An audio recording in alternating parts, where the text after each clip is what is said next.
बच्चों, स्वागत है आपका एक और नई वीडियो में।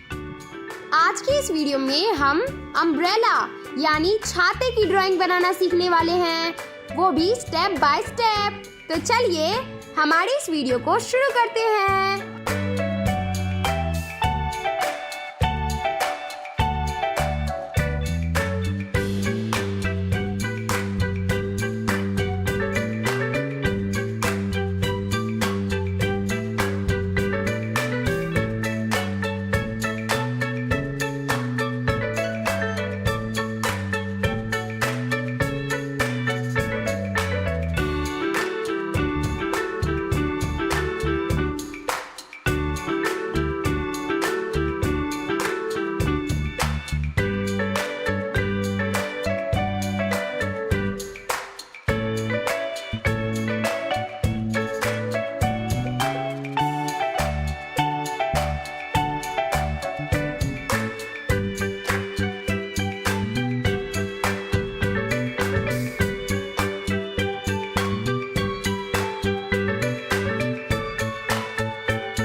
बच्चों, हमने अम्ब्रेला की ड्राइंग बना ली है और इसमें कलर भी कर दिया है। उम्मीद करती हूँ कि आप लोग अम्ब्रेला की ड्राइंग बनाना सीख गए होंगे। अगर आपको ये वीडियो अच्छी लगे तो इस वीडियो को लाइक, शेयर और अगर आप हमारे चैनल पे नए हैं तो चैनल को सब्सक्राइब करना बिल्कुल ना भूलें।